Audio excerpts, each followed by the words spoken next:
صبح سے آسمان پر چھائے سیاہ بادلوں نے یکلخت زوردار انگڑائی لی تھی اور دھیمے انداز میں ہوتی بوندا باندی لمحوں میں موسلا دھار بارش میں بدل گئی تھی۔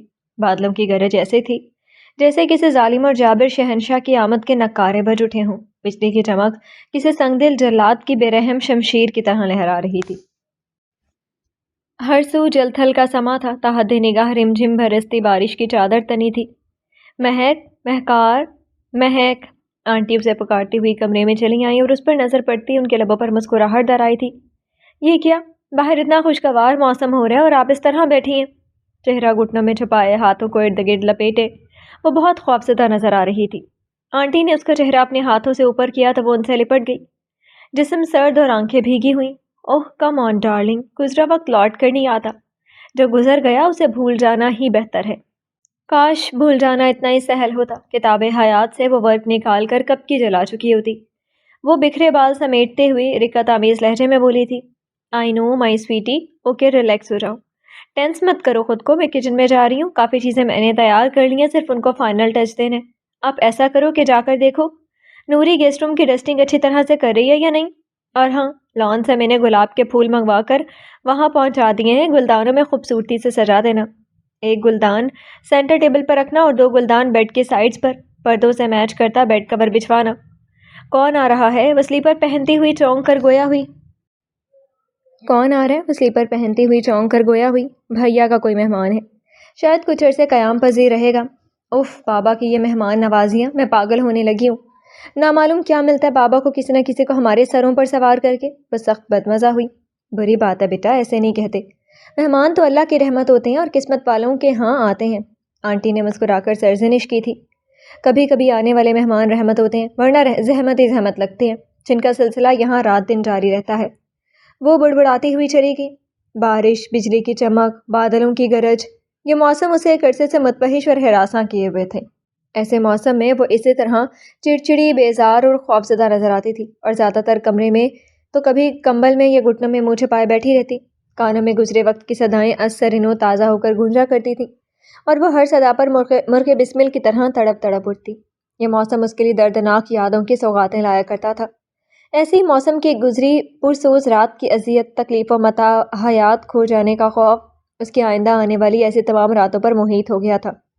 کئی سال گزر جانے کے باوجود اب بھی وہ ایسی برستی، گرجتی، چمکتی راتوں میں اسی خوف اور اذیت کا شکار ہو جایا کرتی تھی۔ پھر موسم بدلنے کے ساتھ اس کا خوف اور دہشت تو ختم ہو جاتی تھی، مگر پھر وہ ایک لمبی مدت کے لیے خاموش اور گمسم رہا کرتی تھی۔ کنول اور نوری پرانی ملازمائیں تھیں، دیانت اور وفاشار ہونے کے علاوہ گھر کے مالکوں کے مزاج آشنا تھی، سو ہر کام صورت سے اور ان کی منشا کے مطابق کرتی تھی۔ نوری نے گیسٹ روم آنٹی کی مرضی کے مطابق سیٹ کر دیا تھا۔ وہ گلدانوں میں پھول سجا کر کچن میں چلی آئی، جہاں آنٹی فریج سے سلاد کا سامان نکال رہی تھی۔ بیٹا آپ رشین سلاد بنا لو، رائتا اور تھوڑا گرین سلاد بھی بنا لینا، اچھا لگتا ہے، اور اسے ڈیکوریٹ کرنے کے لیے ٹماٹر کے باسکٹ اور گاجر کے ڈول ضروری بنانا۔ وہ خاصی ایکٹیو لگ رہی تھی، مہک کو دیکھتی گویا ہوئی، میری سمجھ میں نہیں آ رہا آنے والے انسان کی اولاد ہے یا کسی جن کا بچہ؟ ایک فرد اتنا کچھ کیسے کھا سکتا ہے؟ حسب توقع وہ منہ بنا کر چڑچڑے پن سے بولی، تم بھی حد کرتی ہو مہک، وہ تنہا نہیں، ہم تینوں بھی ہوں گے۔ دراصل ابھی زیاد کا فون آیا تھا، بھیا کے ہمراہ جو لڑکا آ رہا ہے وہ زیاد کا کلوز فرینڈ ہے۔ چند ماہ قبل ہی ان کی دوستی ہوئی ہے، جو اتنی تیزی سے مضبوط ہوئی کہ وہ بہت قلیل عرصے میں ایک جان دو قالب بن گئے ہیں، دونوں ایک دوسرے پر جان چھڑکتے ہیں۔ وہ کسی کام سے پاکستان آیا ہے، اس کا ارادہ تو کسی بڑے ہوٹل میں ٹھہرنے کا تھا، مگر زیاد نے اپنی دوستی کا واسطہ دے کر یہاں رکنے پر مجبور کیا ہے۔ وہ بہت خوددار لڑکا ہے۔ زیاد کا کہنا ہے کہ اس کی ایسی خاطر و مدارت کی جائے جس طرح اس کی جاتی ہے، تاکہ اس کو احساس نہ ہو غیریت و اجنبیت کا۔ میں نے کہہ دیا وہ فکر نہ کرے، بیٹے کا دوست بھی بیٹے کی طرح ہوتا ہے، یہاں پر اسے بالکل بھی اجنبیت اور بوریت محسوس نہ ہوگی۔ زیاد کا نام آتے ہی ان کے لہجے میں ممتا کی شیرینی گھل گئی تھی۔ تو آپ ایک وقت میں ہی کھلا پھلا کر حساب برابر کرنا چاہتی ہیں، اور یہ چند ماہ کی فرینڈشپ اتنی مضبوط کس طرح ہو گئی کہ زیاد بھائی نے ایک غیر شخص کو گھر کا راستہ دکھا دیا، بلکہ فرد بھی بنا دیا۔ اس کے لہجے کی ناگواری اور ناپسندیدگی نے آنٹی کے چہرے پر کم آئیگی اور کمتری کی سرخی پھیلا دی تھی۔ وہ یکدم بپھر کر رہ گئی۔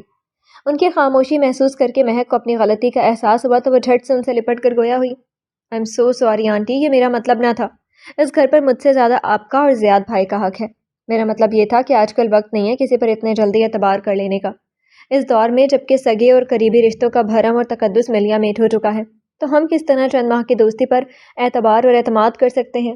بچپن سے ملے لا تعلقی اور بے اعتمادی کے احساس نے اسے وہمی اور حد درجہ حساس بنا ڈالا تھا، اور ماں کی موت کے بعد اس کے اندر تنہائی اور عدم تحفظ کے خوف نے اسے حد درجہ حساس اور ڈرپوک بنا دیا تھا۔ بچپن سے اب تک باپ کی طرف سے ملنے والی سرسری محبت، پدرانہ گرم جوشی کے بجائے قدرے بے پرواہی اور بے نیازی نے اس کے اندر کی محرومی اور خواہشات کو حساسیت کے بحر بے قرار میں تبدیل کر دیا تھا۔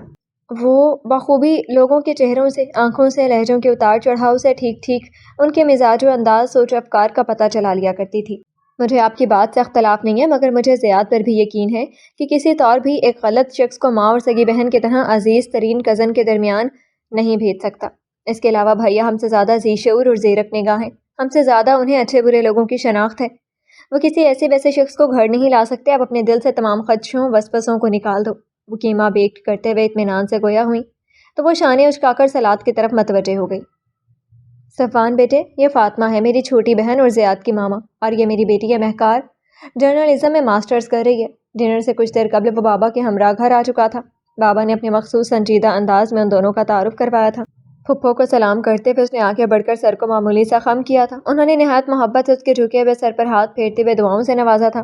آداب، نائس ٹو میٹ مس مہکار، مخاص مہذب اور شائستہ انداز میں اس کی جانب دیکھتا ہوا مخاطب ہوا تھا، اور نہ جانے اس کے لہجے کی زمانیت تھی یا آنکھوں کا انداز اس کے اندر عجیب سا احساس سرایت کر گیا تھا۔ اس نے بے ساختہ نگاہیں اٹھا کر اس کی جانب دیکھا تھا۔ سرخ و سفید رنگت والے وجہ چہرے پر جگہ جگہ کرنیں، گہری نیلگوں آنکھوں کی سطح پر نمایاں سرخیاں کسی نیلی جھیل کے اطراف میں لگی آگ کا دلکش منظر پیش کر رہی تھی، اور ان سرخیوں سے نکلتا وہ تن من کو جھلساتا ہوا تاثر اسے اندر تک دھلا گیا تھا۔ اس نے اس پر ایک نگاہ ڈالی تھی، فقط ایک نگاہ، گہری، ازحد گہری، جس میں بھیانک آسودگی اور پراسرار طمانیت پنہاں تھی۔ اس کی دھیمی مسکراہٹ میں کچھ ایسی پراسراریت تھی کہ اس کے اندر اضطراب پھیل گیا۔ چھٹی حس پکار پکار کر کہنے لگی، خطرہ، خطرہ۔ یکلخت ہی اس کا جسم شل ہو گیا، جواباً کچھ کہا بھی نہیں گیا۔ ہاتھ میں پکڑی کانچ کی پلیٹیں دھڑا دھڑ چھوڑ کر ماربل کے فرش پر بکھرتی چلی گئی۔ اوہ سوری، اس نے بوکھلا کر پیچھے ہٹتے ہوئے کہا۔ کیا ہوا جانو، طبیعت تو ٹھیک ہے نا؟ یہ چہرے پر ہوائیاں کیوں اڑ رہی ہیں؟ ان پلیٹوں کو ٹوٹنا تھا سو ٹوٹ گئی۔ کمل دوسری نکال کر ڈائننگ ٹیبل پر لگا رہی ہے، کراکری کی ہمارے پاس کوئی کمی نہیں ہے نا؟ مہک کو سراسیما دے کر وہ پیار سے بولی۔ اٹس اوکے، ایسا کبھی کبھی ہو جاتا ہے، بابا کہتے ہوئے صفوان کو اپنے ہمراہ ڈائننگ روم کی طرف لے گئے۔ آنٹی، میرا کھانا کھانے کو دل نہیں چاہ رہا، میں اپنے کمرے میں جا رہی ہوں۔ بری بات، تھوڑا کھا لینا، بھیا ناراض ہوں گے، پھر صفوان بھی کیا سوچیں گے؟ ان کے خیال سے وہ ٹیبل پر چلی آئی تھی۔ خلاف توقع آج پاپا کا موڈ بھی اچھا تھا، اور آنٹی تو تھیں ہی خوش اخلاق، مروت، محبت اور خلوص کا پیکر۔ دونوں اسرار سے اسے ڈشیں پیش کر رہے تھے جو تھینکس کہہ کر پلیٹ میں ڈال رہا تھا۔ اس کی باتوں کا انداز باوقار ہونے کے ساتھ پر اثر اور کچھ مغرورانہ بھی تھا۔ بابا اور آنٹی اس سے خاصے متاثر دکھائی دے رہے تھے۔ وہ سر جھکائے پلیٹ میں رکھی چکن لیگ پیس کو کانٹے سے گھوتتی رہی تھی، کھانے کو بالکل دل نہ چاہ رہا تھا۔ بابا اور آنٹی پوری طرح ان کی طرف متوجہ تھے، اپنی جانب کئی بار اس کی اجڑتی مگر گہری نگاہ وہ بخوبی محسوس کر رہی تھی، اور اپنے سینے میں ہوتی دھک دھک کا بڑھتا شور بخوبی سن رہی تھی۔ وہ کھانے سے فارغ ہو کر اٹھے اور تو وہ مینرز کو نظر انداز کرتی اپنے بیڈ روم میں چلی آئی تھی۔ دروازہ لاکڈ کر کے بیڈ پر گرتے ہوئے اتنے لمبے لمبے سانس لینے لگی جیسے نامعلوم کتنی لمبی مسافت طے کر کے آئی ہو۔ کون ہے یہ شخص؟ مجھے اتنے پراسرار طریقے سے کیوں دیکھ رہا تھا؟ اس کی آنکھیں، اس کا انداز، اس کے الفاظ اسے مجھ سے مل کر مسرت ہوئی۔ تعارف کا انداز عام مگر لہجہ خاص تھا، ایسے جیسے کوئی اپنے دشمن کی تلاش میں برسوں بھٹکنے کے بعد کامیاب ہوا ہو۔ اس کے اندر اضطراب اور بے چینی اس حد تک بڑھی کہ اٹھ کر چکر لگانے لگی۔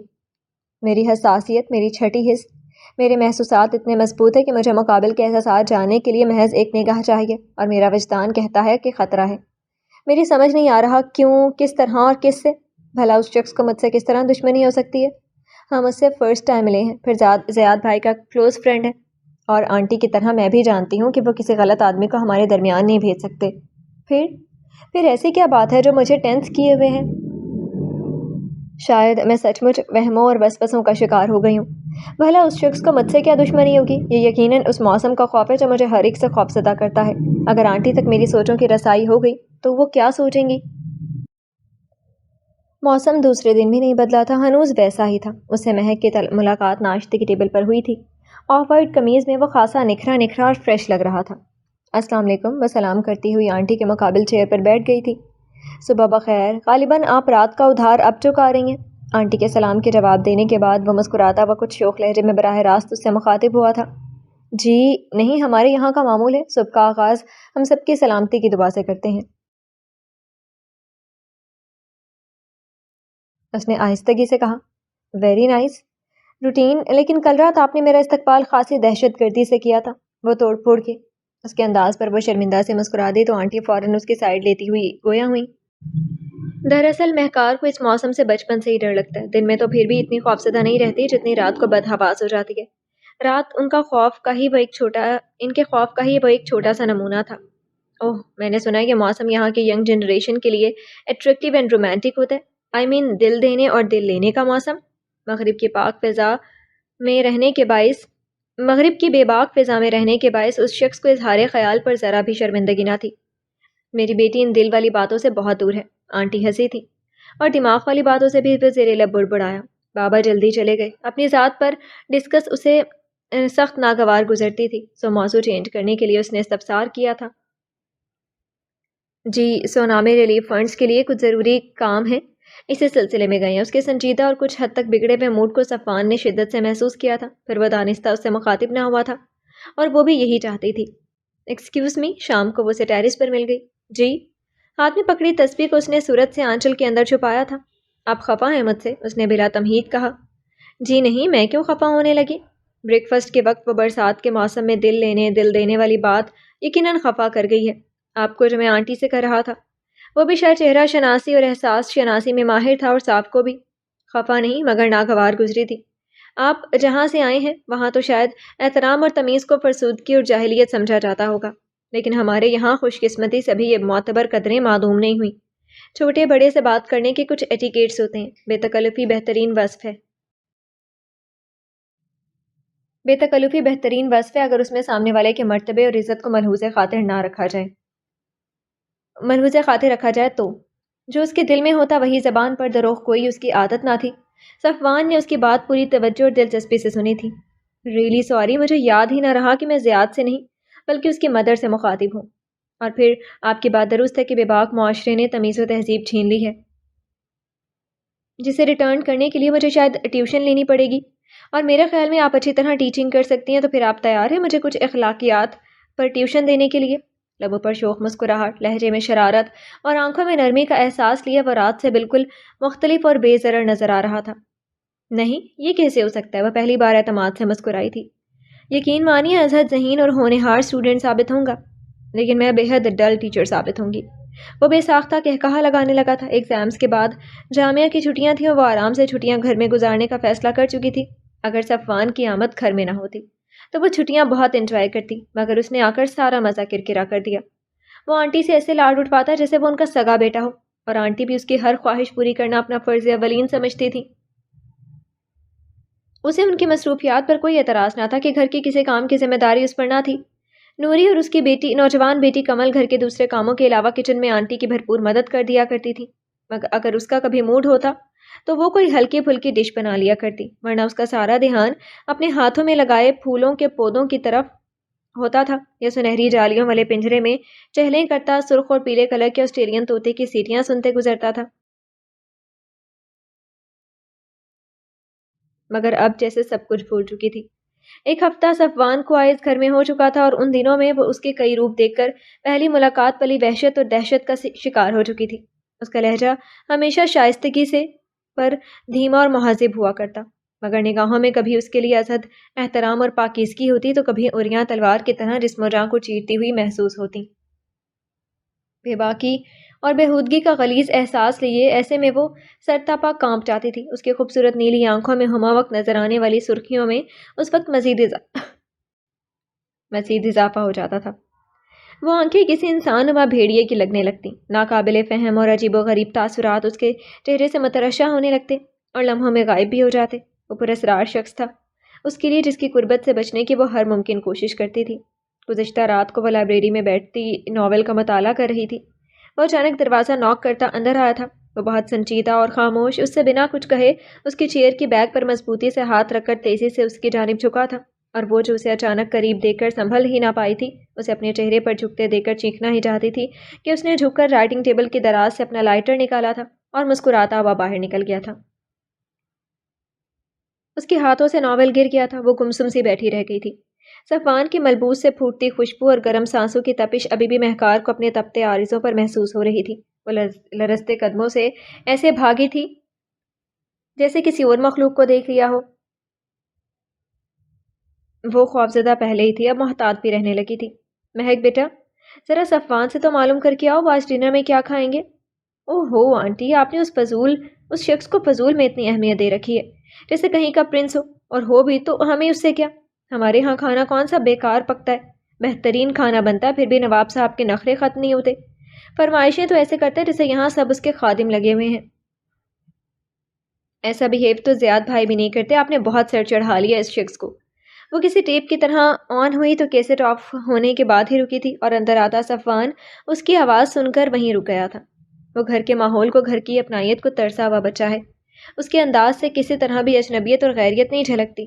وہ زیاد کی طرح ہی مجھ سے محبت اور احترام کرتا ہے، اور جو محبت کرتا ہے اس کی فرمائشوں کا اور خواہشوں کا احترام کرنا پڑتا ہے جان۔ انہوں نے اس کے شانے پر ہاتھ پھیلاتے ہوئے شفقت سے کہا، اللہ کا دیا ہمارے پاس سب کچھ ہے، ہم مہمان نوازی، مہمانوں کی شایان شان کر سکتے ہیں۔ شکر ہے اس مالک کا، پھر ہماری مہمان نوازی اور فیاضی کے چرچے تو آپ کے دادا جان کے وقتوں سے مشہور ہیں۔ اللہ بخشے ابا حضور بھی بھیا کی طرح سخی اور فیاض تھے۔ میرا یہ مطلب نہیں ہے آنٹی، بس مجھے یہ سب پسند نہیں ہے کہ ہمارے درمیان جبکہ نہ بابا جان ہے اور نہ زیاد بھائی، ایسے میں کسی غیر مرد کی اس گھر میں موجودگی مجھے خوفزدہ کیے ہوئے ہے۔ آپ اس کی موجودگی کو محسوس نہیں کرتی، مگر میرا دل کہتا ہے کہ اس طرح کسی پر اعتماد کرنا خود کو قتل کرنے کے مترادف ہے۔ آنٹی سے اسد بے تکلف ہونے کے باوجود اس کا حوصلہ نہ ہوا یہ کہنے کا کہ وہ شخص ایک چہرہ کئی روپ رکھتا ہے۔ بظاہر بہت خوش اخلاق، خوش مزاج، شریف و سعادت مند نظر آنے والا شخص وہ نہیں ہے جو نظر آتا ہے۔ میری جان، تمہارے انکل کے گزر جانے کے بعد میں نے لوگوں کو ہی تو پرکھا ہے، اس دنیا کے کتنے روپ ہیں، وقت کے کتنے چہرے ہیں، ان سب سے واقف ہوں میں۔ جس طرح یہ یقین ہے کہ دن کے بعد رات آنی ہے، اسی طرح مجھے یقین ہے کہ ہمارے اعتماد کا خون کبھی نہیں ہوگا۔ ان کے لہجے میں یقین کی پختگی تھی۔ صفوان خاموشی سے دبے پاؤں واپس پلٹ گیا تھا۔ دوسرے دن کھانے کی ٹیبل پر آنٹی کو تنہا اور افسردہ بیٹھا دیکھ کر وہ حیران ہوئی تھی۔ کیا بات ہے؟ آپ کے چہیتے گیسٹ صبح بھی ٹیبل پر نہیں تھے، اب لنچ پر بھی غائب ہیں، خیریت تو ہے نا؟ دشمنوں کی طبیعت تو ناساز نہیں؟ وہ رات کو ہوٹل شفٹ ہو گیا۔ انہوں نے آملیٹ کی پلیٹ اس کی طرف سرکاتے ہوئے افسردگی سے جواب دیا، کیوں؟ کیا اس نے رات ہماری گفتگو سن لی تھی؟ لمحے بھر کو تو وہ بھی شرمندگی کے احساس سے پشیمان ہوئی تھی۔ نہیں، پہلے تو میں بھی یہی سمجھی تھی، لیکن میری ہزارہ کوشش کے باوجود یہ معلوم ہی نہ ہو سکا کہ اس نے سب سن لیا ہے۔ اس کا لہجہ وہی اپنائیت اور محبت سے لبریز تھا۔ اگر اس نے گفتگو سن لی ہوتی تو کچھ نہ کچھ اس کے لہجے میں خفگی اور ناراضگی کا تاثر ہوتا۔ میں نے یہی اندازہ لگایا کہ اس نے کچھ نہیں سنا۔ آپ کی اس سے گفتگو کب ہوئی؟ وہ ناشتہ کرتے ہوئے بولی۔ رات کو اس نے ہوٹل سے بھی فون کر کے کہا تھا کہ اس کے کچھ دوست اچانک ہالینڈ سے آ گئے ہیں اور وہ کچھ عرصہ اس کے ساتھ رہیں گے۔ آنٹی، آپ اس سے کہہ دیتی کہ ہمارے گھر لے آئیں انہیں بھی۔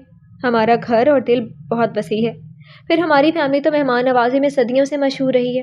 اس کا جانے کا سن کر اس پر سے گویا منو بوجھ اتر گیا تھا۔ وہ خود کو ہلکا پھلکا محسوس کر رہی تھی اور اسی خوشی میں وہ آنٹی کو چھیڑ رہی تھی، مگر آنٹی جو اس کے روپ میں اپنے بیٹے زیاد کو دیکھ کر اپنی ترسی ممتا کی پیاس بجھا رہی تھی، اس کی اچانک دوری نے انہیں ملول اور رنجیدہ کر ڈالا تھا۔ اسی رنجیدگی میں وہ مہکار کی شوخی کو سمجھ نہ پائی تھی اور گویا ہوئی، میں نے تو بہت اصرار کیا تھا، مگر اس نے کہا کہ بھیا کے غیر موجودگی میں وہ کسی کو لانا بہتر محسوس نہیں کر رہا ہے۔ ہاں، ملنے کے لیے آتا رہے گا۔ خس کم جہاں پاک، وہ آسودگی سے مسکرائی تھی۔ وہ مستقل طور پر ہوٹل میں ہی رہائش پذیر ہو گیا تھا۔ گھر آنٹی کے اصرار کے باوجود وہ کبھی کسی ٹائم کھانے پر نہیں آیا۔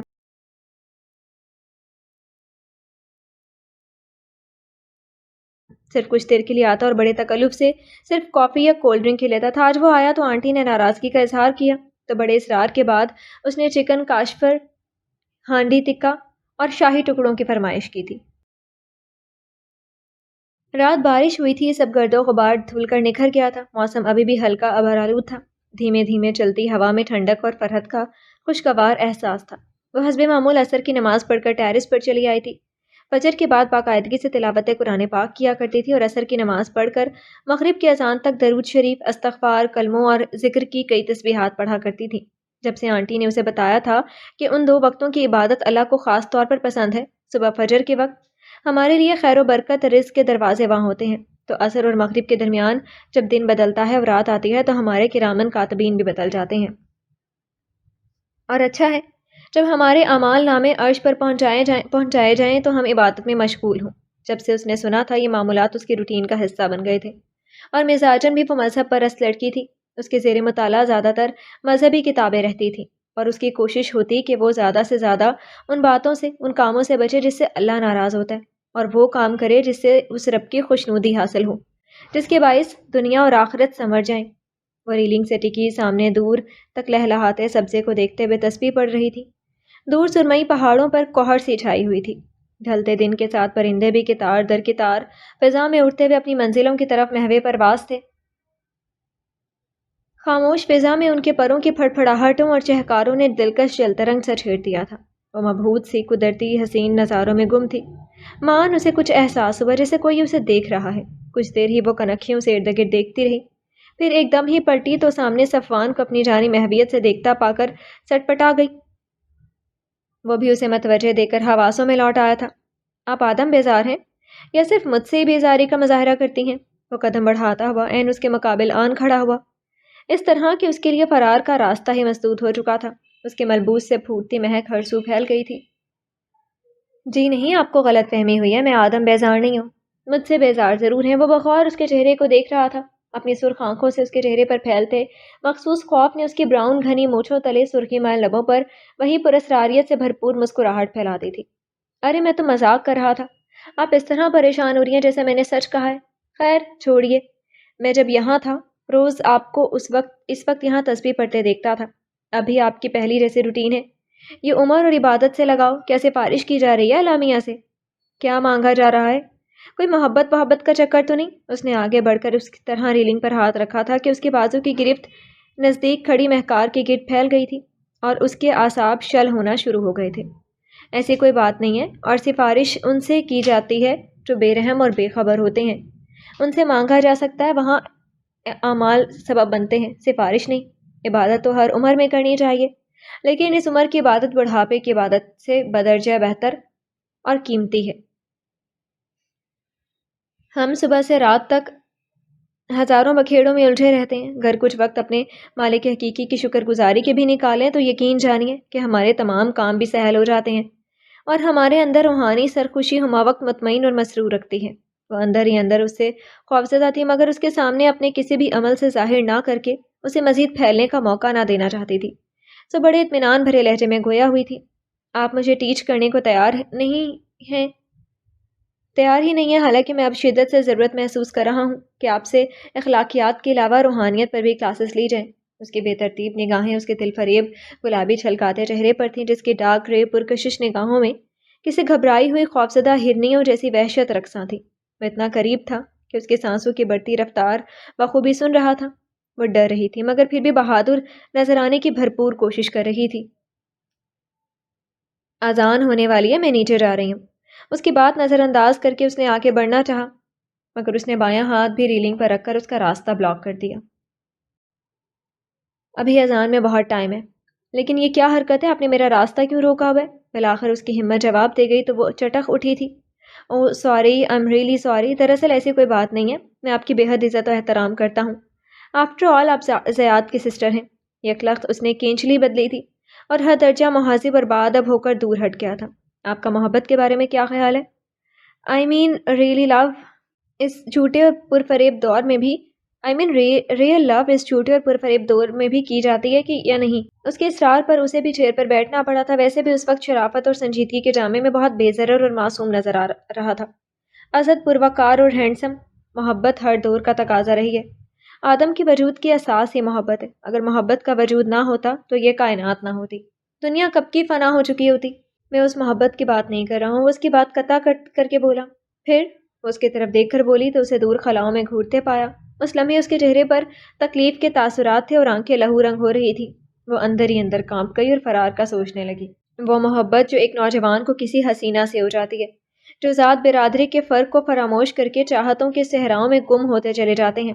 جب منزل نہیں ملتی تو محبت ہوس اور چاہت پامالی میں بدل جاتی ہے۔ اور آپ کہہ رہی ہیں محبت روحوں کا رشتہ ہوتا ہے، تقدیر کا بندھن ہوتا ہے۔ میں نہیں مان سکتا۔ آپ کی توجیحات کو اس کے لہجے میں ازدہ ہوں کسی پھنکار تھی۔ اب محبت ہوس ہے، صرف ہوس۔ جو شے مانگتے نہ ملے اسے چھین لینا محبت کا کون سا اصول اور چاہت کا کون سا طریقہ ہے؟ وہ جیسے خود سے مخاطب تھا۔ اس کے لفظوں سے زہر ٹپک رہا تھا، شاید سامنے بیٹھی مہک اس کی نگاہوں سے اسی لمحے اوجھل ہو گئی تھی۔ وہ کسی آگ میں جل رہا تھا جس کے شعلے اس کے وجیح چہرے پر رقصاں تھے۔ مہکار جو اس کی بے باک فطرت سے پہلے ہی خوفزدہ تھی، اس موضوع پر اس قدر بولڈ انداز میں گفتگو کرتے دیکھ کر اس کی تمام بولڈنس ہوا ہو گئی، جبکہ وہ کہہ رہا تھا ایک معصوم اور شریف لڑکی جو اپنے محبوب سے اس حد تک محبت کرتی ہے کہ اس کی چاہ میں باپ بھائیوں کے شملے کو قدموں تلے روند کر خاندان کی ناموس اور وقار پر خاک اچھال کر اپنے محبوب کے پاس چلی آتی ہے، اپنوں کو ٹھکرا کر، اور پھر جواب میں اس کی محبت کو پذیرائی اور تحفظ کے بجائے جذبوں کے علاوہ جسم اور خواہشوں کی کو پامال کیا جائے، محافظ سے لٹیرا نکل جائے، تو بتاؤ اس لڑکی کا کیا حال ہوگا جو اپنا آنچل میں محبتوں کے گلاب اور وفاؤں کی خوشبوئیں لائی ہو۔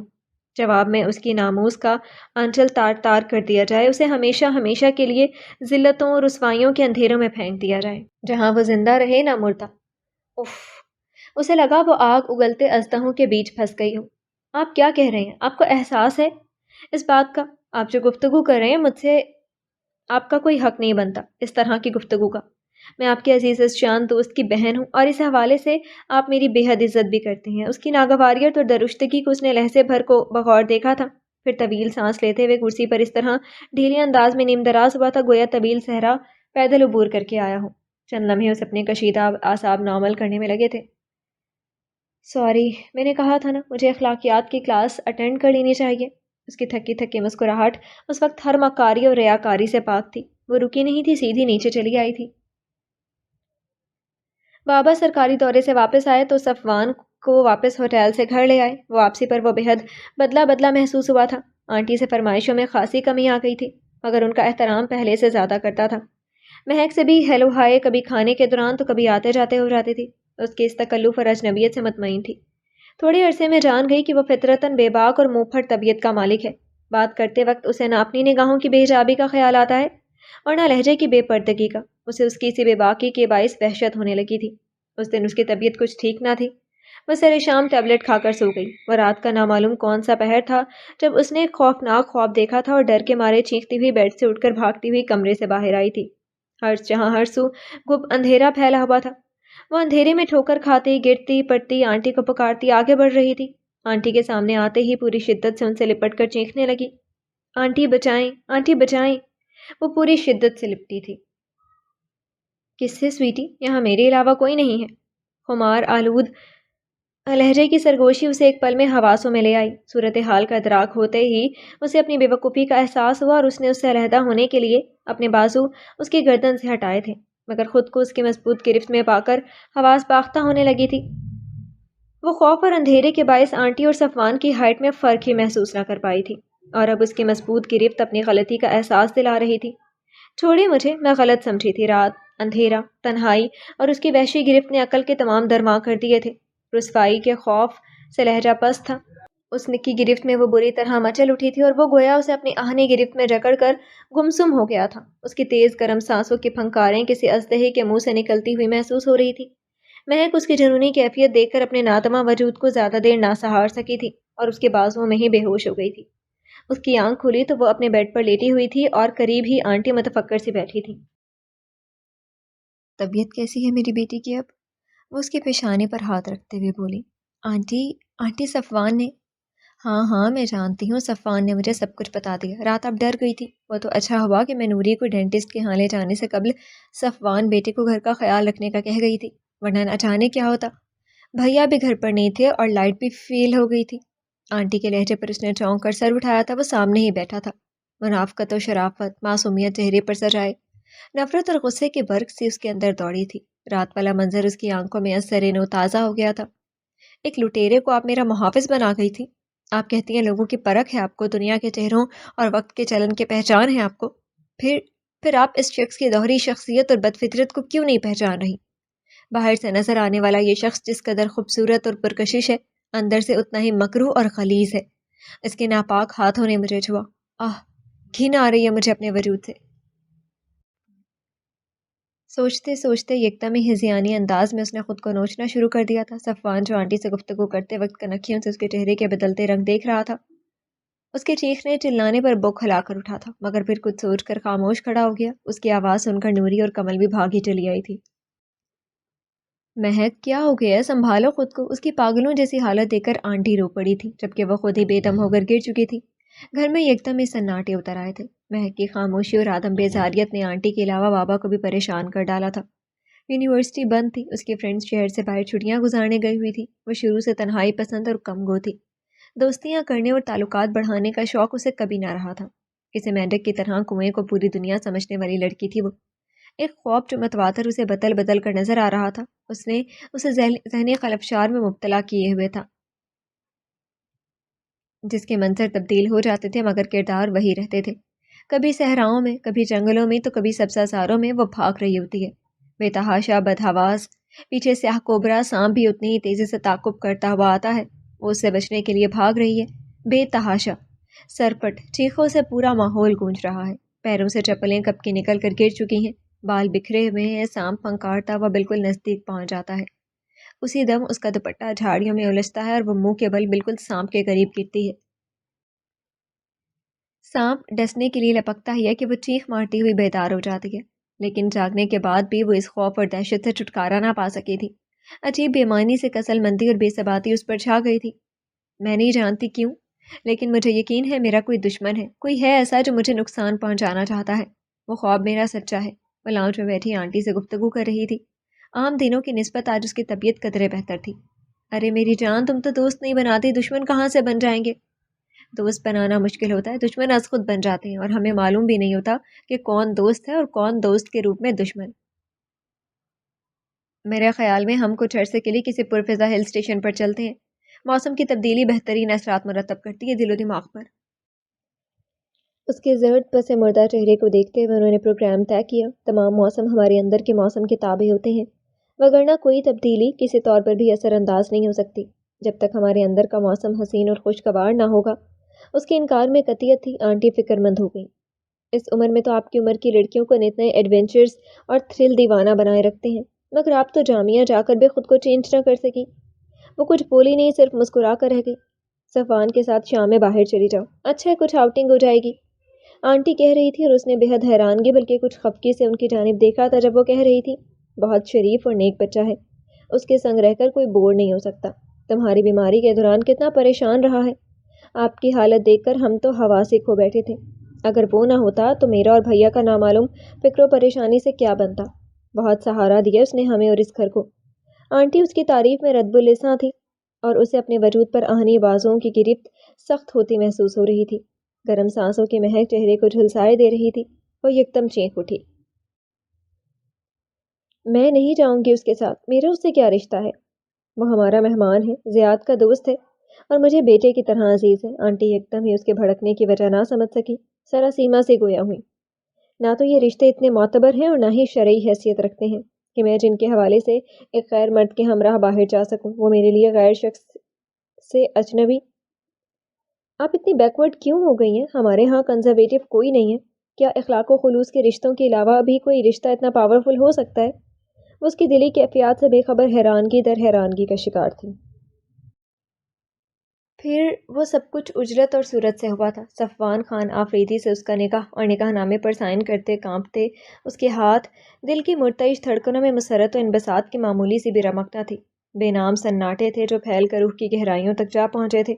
اس کا وجود کسی اور کے نام لکھا جا چکا تھا۔ اس کی زیست اس سے منسوب ہو چکی تھی، جو اس کے لیے ایک پراسرار وجود تھا، جو کبھی ساحر لگتا تو کبھی شیطان کا روپ۔ انسانیت تو بہت ہی کم اس نے اس میں دیکھی تھی، اور اس نے اس میں دیکھا ہی کتنا تھا۔ باجی، صفوان صاحب تو آج پورے ہیرو لگ رہے ہیں، بہت خوبصورت اور سمارٹ۔ براؤن اور گولڈن بنارسی سوٹ میں بنی سمری کنول اس سے فخریہ لہجے میں بولی تھی۔ ہیرو جیسی شکل، ویلن جیسی صفات رکھنے والا ڈبل پرسنالٹی شخص۔ اس نے جل کر سوچا تھا۔ اسی دم آنٹی اپنے چند رشتہ داروں کے ہمراہ صوفے کے قریب آ گئی تھی۔ ماشاءاللہ، جوڑی غضب کی ہے، آنٹی کی دوست کہکشاں جمال نے دل سے سراہا تھا۔ یس آف کورس، ورنہ ہمارے معاشرے میں جوڑے بہت کم خوبصورت ہوتے ہیں، اور مجھے تو ڈر ہے فاطمہ کہیں دلہا ابھی رخصتی پر مسر نہ ہو جائے۔ یہ ہمیں اتنی پیاری لگ رہی ہے تو صفوان کیسے خود کو سنبھال پائے گا؟ بابا کی کزن کی وائف شگفتہ واصف اس کی بلائیں لیتی ہوئی شوخی سے بولی تھی تو وہ سبھی ہنس پڑی تھی۔ اس نے گردن جھکا لی تھی،